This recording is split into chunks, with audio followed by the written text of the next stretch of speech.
All right, welcome to episode 9 of Chasing Squirrels with Pastor Mike. Glad you are joining us. We are continuing our parable draft, and with the second round, third pick, last time Pastor GABY picked the parable of the unmerciful servant from Matthew chapter 18, stealing my pick. But fortunately, I have a backup pick that I think is right up there in a very important parable from Matthew chapter 20. It is called the parable of the workers in the vineyard, but I like to call it the 11th hour parable because that helps to explain what it's about. And so in this parable, Jesus says the kingdom of heaven is like a landowner who went out early in the morning to hire workers for his vineyard. And he agreed to pay him a denarius. So that's like a day's wage. So he hires them at the beginning. At 9 in the morning, he goes get some more people. At noon, he gets some more people. 3 in the afternoon, he gets some more. And at 5 in the afternoon, quitting time is 6 o'clock. Everybody gets paid at 6 o'clock. At 5 o'clock, he goes out and gets some more people. And then at the end of the day at 6 o'clock, he starts to pay his workers, and he starts with the ones who just only worked 1 hour. He pays them the full wage. And then the other ones think they're going to get paid more. They all get paid the same. And they complain about that. And then the employer says, I'm not being unfair to you. Didn't you agree to work for a denarius? Take your pay and go. I want to give to the one who was hired last the same as I gave you. Don't I have the right to do what I want with my own money? Or are you envious because I am generous? So the last will be first and the first will be last. You stole mine. Did I steal yours? All right. There you go. This is the dominoes are falling in this I was so close draft. to getting my last two. I had I'm the next two picks after you, so I had them. Oh, you could have had both. I did. Oh man. Well, at least you got one. So the 11th hour parable, I think it's something that even in modern phraseology, we talk about the 11th hour, right. Because in the original, the older versions of the Bible, it's the first hour, third hour, sixth hour, ninth hour, 11th hour, because they were going in the daylight hours. Sure. So the first hour of daylight, 6 in the morning, the sixth hour is like noon, then the 11th hour would be 5 o'clock in the afternoon. So that's why people might know about the 11th hour, the 12 hours of daylight. It's the last hour. They get hired at 5 in the afternoon and get paid for the full 12-hour day. They get that full wage. And so the landowner pays that and the people grumble about it. But the clear and obvious interpretation of the parable is that anyone who comes into the family of God at whatever stage in their life will receive the full rights as those who have served God their entire life. Right. And that to me is a beautiful picture of the heart of God for people. It isn't that the person that's carried the whole load is going to be the important person in heaven, and the ones that came in at the end are second-class citizens of heaven. Yeah. That's just not how that works. Everyone is valued the same. And there are treasures in heaven and that sort of a thing as well. Sure. But just this really demonstrates the heart of God in so many of the things that we've talked about, where God values the person on the outside, values the person who is far from God, values the person who doesn't know, who is, making bad decisions, going the wrong direction, even to the point where at the last minute, you can come into the family and you have full rights. You're a co-heir with Christ. You're in, and nobody is second class. Nobody is excluded. Right. Everybody's brought into that fullness. So thoughts on the 11th hour parable? I'm curious how you interpret the last will be first and the first will be last. So for me, different places Jesus says that, and sometimes it's some who are first will be last and some who are last will be first. So it's not necessarily every first person is last and every last person is first. Yeah. But there are people who are the last ones to come in who get to be, basically first in line getting into heaven. And they don't lose any of that. Yeah. And then there can be the people who've served God their whole lives, and you still get heaven, which is what you signed up for. Sure. And it is well worth it. But don't be griping because the people who came in at the end are getting the same reward. Yeah. So the person who was last gets to be first. They didn't do much work, but they're just as fully forgiven and just as much a child of God. And so then they were last, but they get to be first. And the one who's first, who maybe has been serving the Lord their whole life, then, they get the same thing. So it feels like last. Okay. Because I was a little bit confused why the first is the last. Because I get why the last is first, you know? Yeah, right. But why is the first last? Why aren't they together? Sure. Well, I think But they maybe are overthinking. together. 'Cause Yeah, it's just- I think you're overthinking Yeah? it. Exactly. Okay. I think it's just another way of saying that it's all the same. Everybody's going to heaven, then there is no like number. It's not about the lastness of the first. Sure. It's about the firstness of the last. Yeah. I guess a question I think that needs to be asked when you're talking about this stuff is the goal of That made perfect sense. is the sole goal, like the one goal of being a Christian, just going into heaven? No. So that's I think the real question to ask when it comes to stuff like this, is because, like, yes, someone who comes in last minute on their deathbed, yes, sweet, they're going to heaven, that's awesome.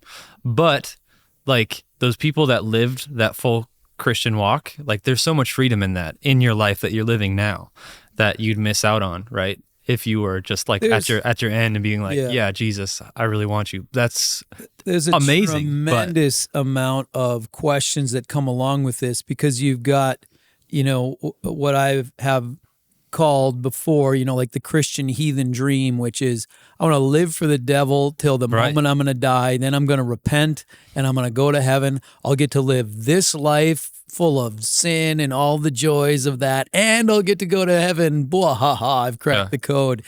That sort of thing can be improperly motivated by the 11th hour parable.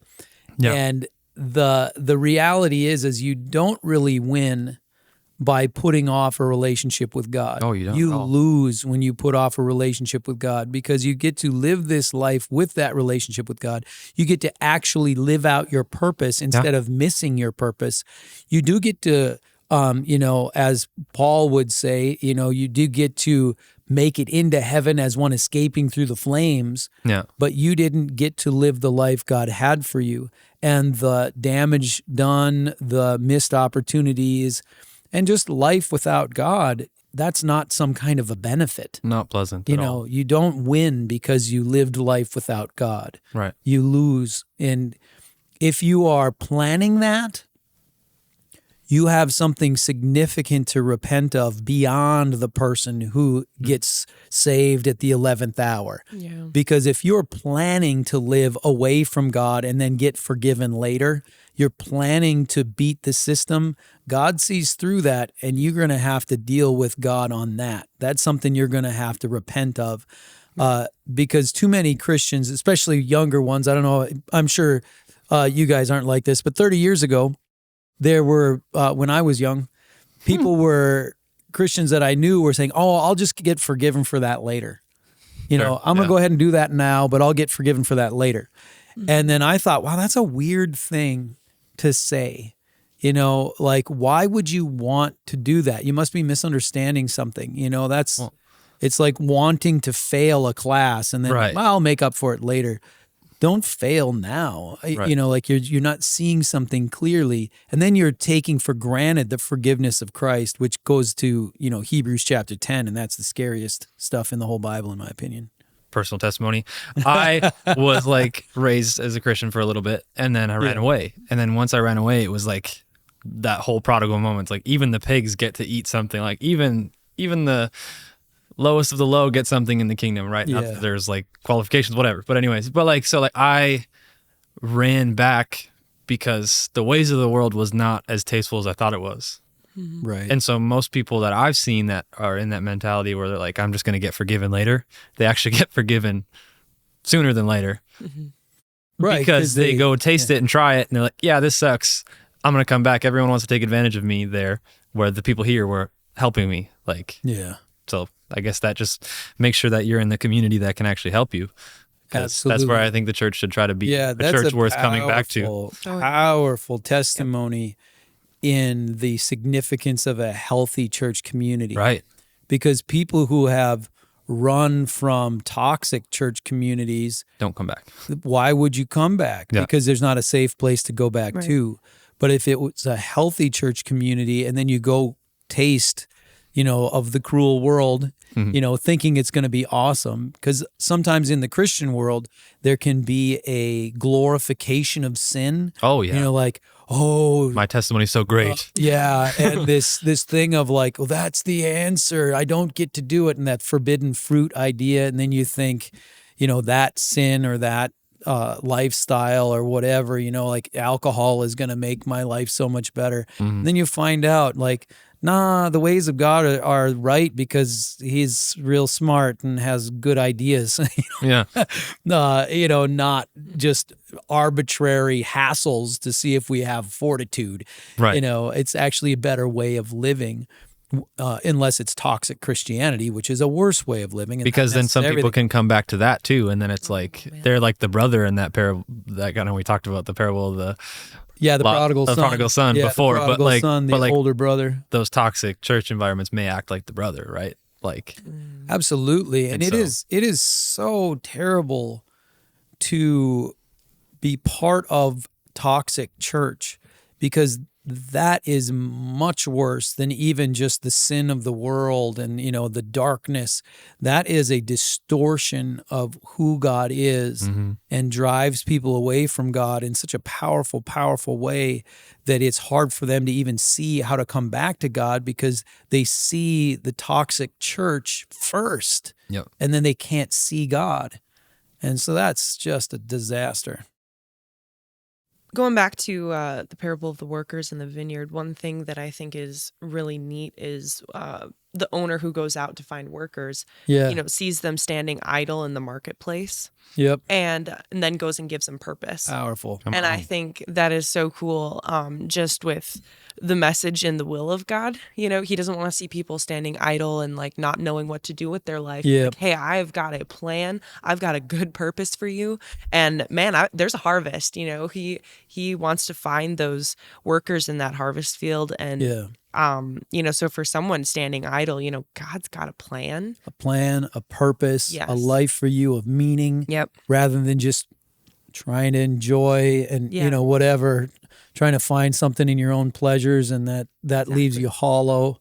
Yeah. And I think that's one of the, underlying thing of this parable that is so absolutely powerful. God calling you into a life of purpose. Yeah. Absolutely a huge, huge thing because that idleness, that life that's about nothing isn't the, you can just feel that's not what we're here for. We're not here on the planet to be just wasting our time. Yeah. We're here to make this world better, to have purpose and to make a difference for people. That's what we're here for. So let's go ahead and do that. Right. And that's such a great point, especially for people who are feeling like this life is purposeless, like there's nothing of value or of meaning to grab a hold of.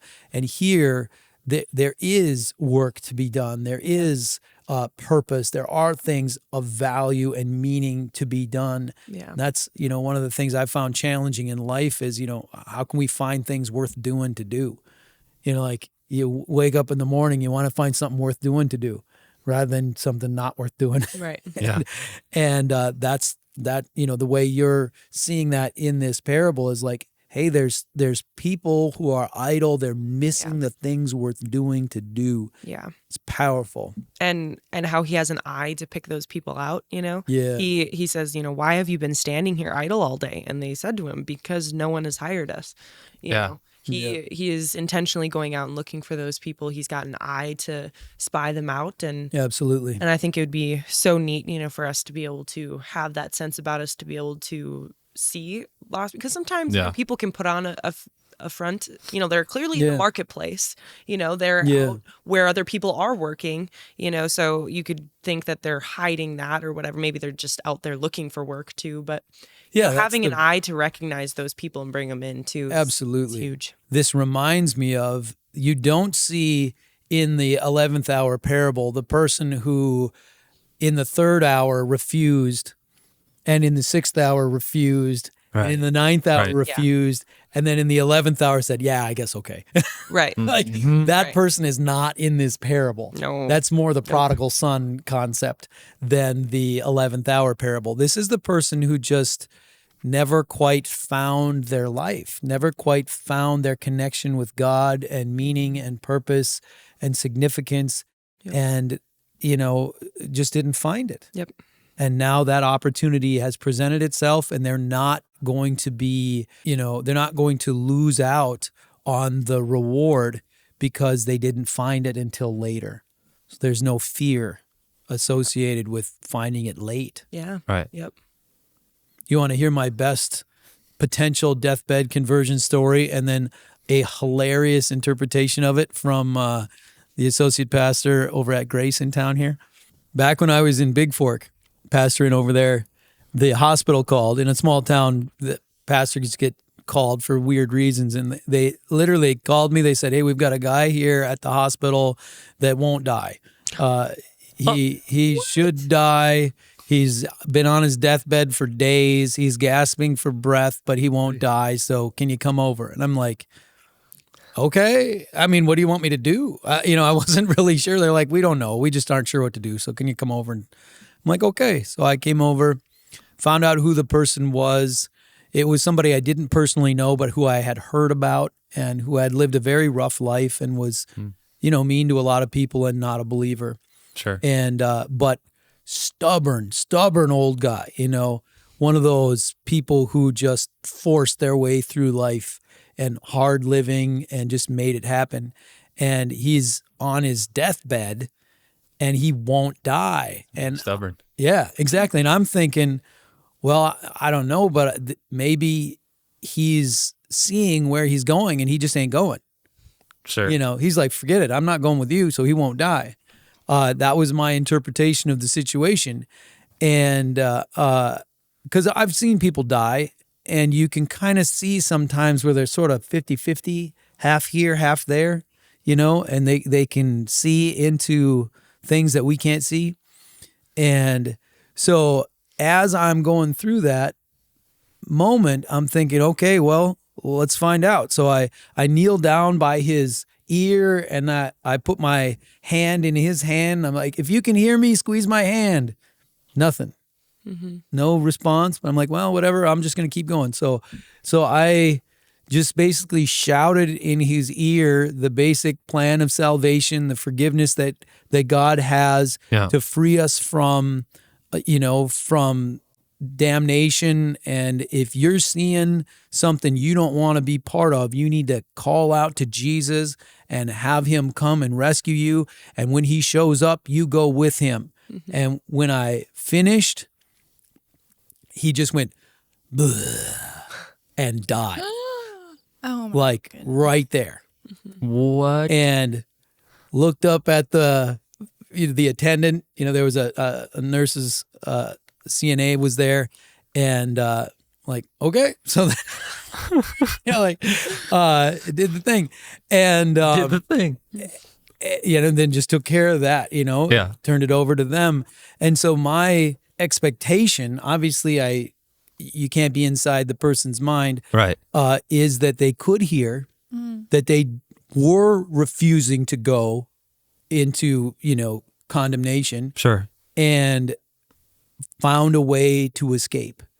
Wow. And if Amen. if that's the case, this will be somebody I get to meet in heaven, Right. and we can have a little conversation. Have some Right. coffee. Now, the pastor at the associate pastor at the Baptist church, in a joking way, said, "Well, have you ever thought that maybe just hearing you preach about Jesus was worse?" Forget it, I'm going. Done. That'll explain the bug. So I thought that was hilarious. A little shout out to Pastor Joseph. But I'm gonna Very laugh. optimistic person. I'm gonna laugh about that for the rest of my life. But anyway, I do believe in the first interpretation, and we'll see. But Right. that just shows Yeah. that it doesn't matter. You know, how long has it been that you've been running from God? How long has it been? It does not matter. No. You know, don't let that be something that holds Barrier to you entry kind of thing. yeah. away from God, where you're ashamed that you haven't started sooner. You're whatever it is. Don't let any of that affect you coming to Christ, because He is ready. That's the point of the parable is, look, it doesn't matter. It can be the way end. It doesn't matter. Come on in. You get the full wage as everybody else. Come on in. Yep. Yeah. I think this parable also talks a little bit about comparison. Oh, yeah. Bad. Like if, for example, we think about ministry, a person that has been preaching for years, Yep. for example, and like one person gave their life to Jesus, right? And someone just that's younger just becomes a pastor and preaches, and then there's 20 people that gives their life to Jesus. They're gonna be like, what? But I've been doing this for years. So yeah, I think it talks about comparison, and actually it doesn't matter. It doesn't matter like how many years you've been doing this. Right. Or like the time. Absolutely. That's the heart of the people who are hired first. You know, they're like, hey, we've done all this extra stuff and, you know, aren't we going to get more? So they're comparing themselves, and that's not what we're called to do. You know, Right. we need to be thankful. And that's where I think, like, for somebody like me being raised outside the church and being an adult and not believing in an afterlife, not believing, you know, that there's anything more than this world and this life, then when you realize there's everlasting life, there actually is an afterlife, you know, like there is hope for eternity. Like, what? Yeah. Right. That's something that you're just so shocked that that's actually possible, that you stay so thankful. But then you meet Christians who are just like bored with it. Yeah. Yeah, I know I'm going to heaven, but right now it's not working. Like, what? Yeah. Yeah. You know, like, are you kidding me? This doesn't make any sense. That just has always been something that's been shocking to me. But I think whatever you're used to, it gets to be normal, and then you don't necessarily take it for what it is. You take it for granted. Sure. Yeah. And let's never get bored with eternal life. No. Let's never think, yeah, well, of course we've got eternity in the paradise of God, but right now my life stinks. Like, it just makes no sense. Well, I heard something interesting. Again, no like scriptural backing to this, but like someone said that this is an interesting thing to think about, is he believes that our eyes were created to never be satisfied. And so like fixating our eyes on God, right?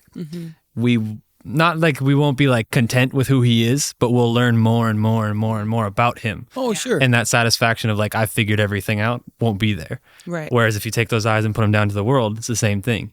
Yeah. Right? Like, I need the next Xbox, PlayStation, Sure. all that stuff, like things like that. And so I don't know if this directly applies and or if it's like directly true, but like, I think it's something interesting to think about, because like in that posture of whether you have your eyes fixed on the world, you're going to be constantly looking for something new. Yeah. Whereas on God, you're going to be looking, and that's where it won't get stale, I guess is what I'm trying to say, is like, you'll realize like, wow, like you forgave that person, or why did you do this? Or he may not tell you, but you'll be like, I'm learning more about the heart of God And I've also heard someone say, this is again hypothetical, but if you spend your whole life trying to study every little thing about God, you wouldn't even grasp the pinky toe of who he is. Right. Because he's infinite. Right. Oh, yeah. And so like, I think it's all about that posture to where so like whether that story is true or not, I think it's true to that if we fix our eyes on God, we're going to be constantly learning more and more about who he is. And then that staleness won't happen. Yeah. Because we won't be comparing God to our reality. Mm-hmm. Yeah. And I agree with that. Maybe you could argue whether or not that's the most effective way of communicating a particular dynamic. One way that I might say it, just because hearing you say that, I think that, we're created for growth. Oh, yeah. We're created to become and to keep becoming. And so if we're engaged in sinful behavior, we're going to keep going for more. What's the fruit, right? Yeah. Yeah, because we're built for growth. We're built for the next thing. We're built for taking this step and then the next step and then the next step. Now that is supposed to be in our relationship with God and in exploring the infiniteness of God, of Christ, of the power of the Spirit, of all of the things of God. There is always a next step. There is always more to find. But if we distort that and put that instead of in the Spirit, we put that into our sinful nature, then we're going to keep wanting more in those things. We're eventually going to find out that it doesn't really actually bring us anywhere.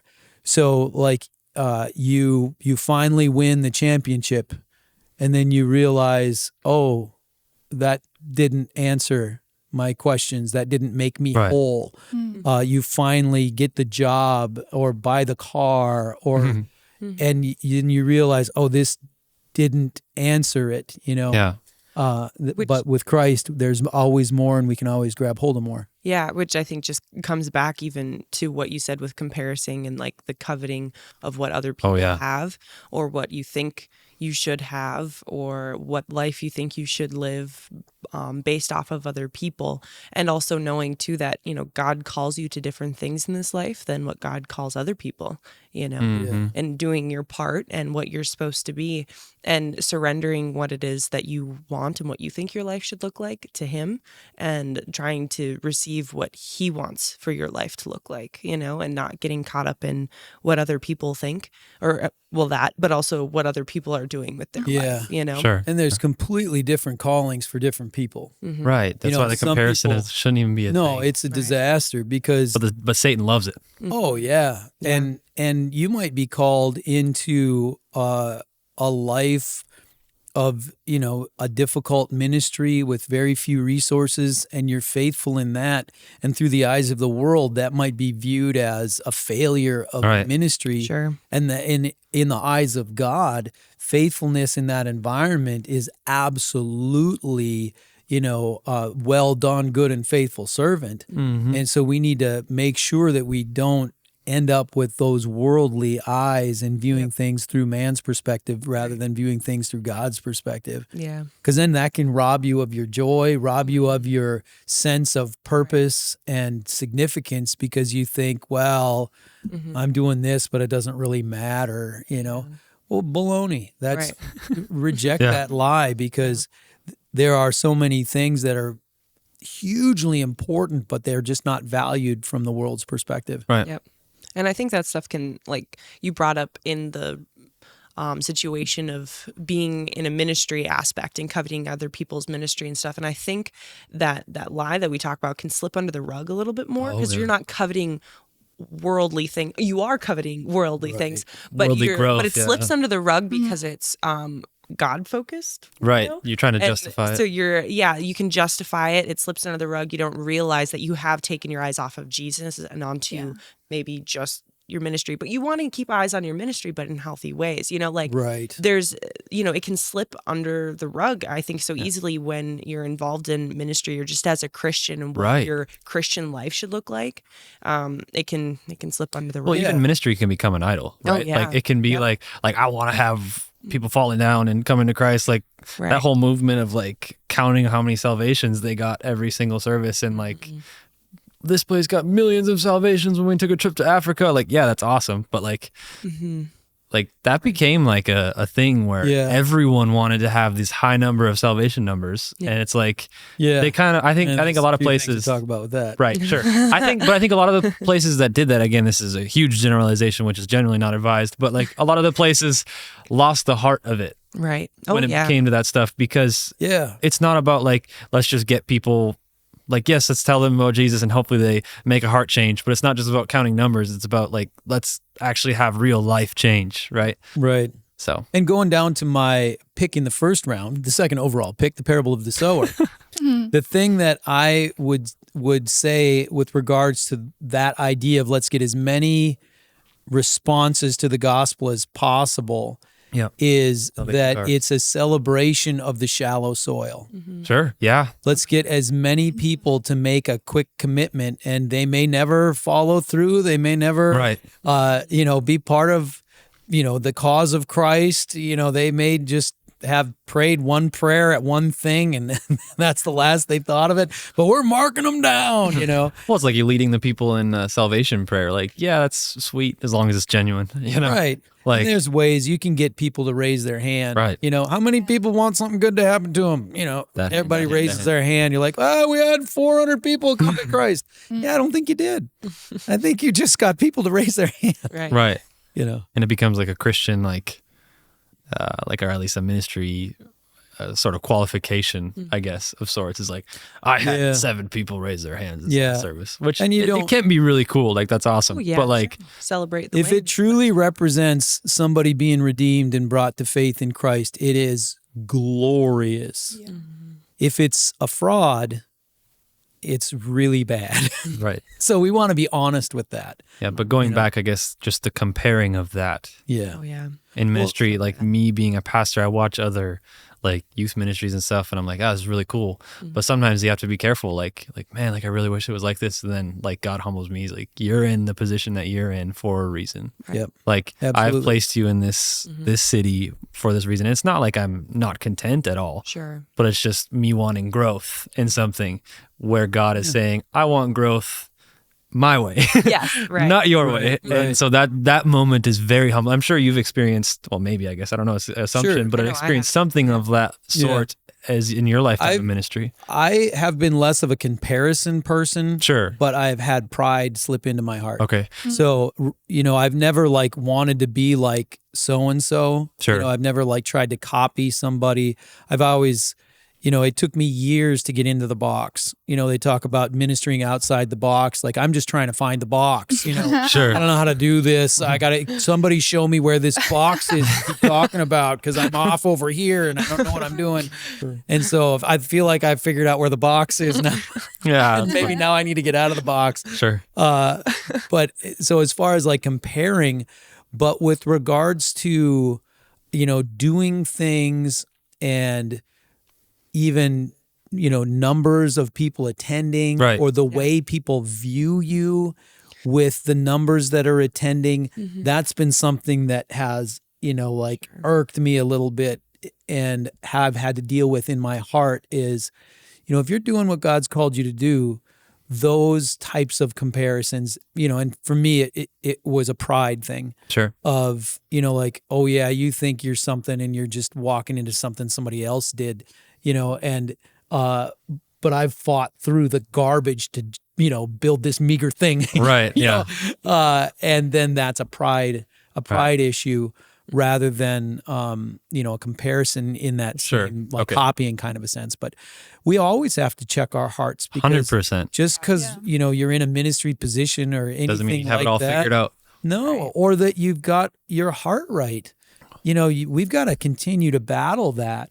And if you assume covered, don't have to watch my heart, don't have to worry about that anymore, then all of a sudden you're slipping. And I would argue if you're not being attacked, it's like, what are you doing wrong? Because Satan's not having some time with you, but I don't know, I guess, but that can be dangerous too. The safest place is in the center of God's will. Yes, 100%. So don't think that you should run away from God because it's safer. Yeah, not trying to say that. Not true. But I've found as I've stepped in more of a ministry role, it's like Satan's trying to come at me more. Oh, Right. The flaming arrows will come. Yeah. Yeah. And so, Yeah. but it's that shield of faith, right? Yes, To quench it. And so pick up the shield. Don't run and away. so for me, like, cause like Pastor Kayla pointed out, it's the comparison may be like rooted in like, I want this to be better. Like it's kind of a false good thing. Yeah. Right.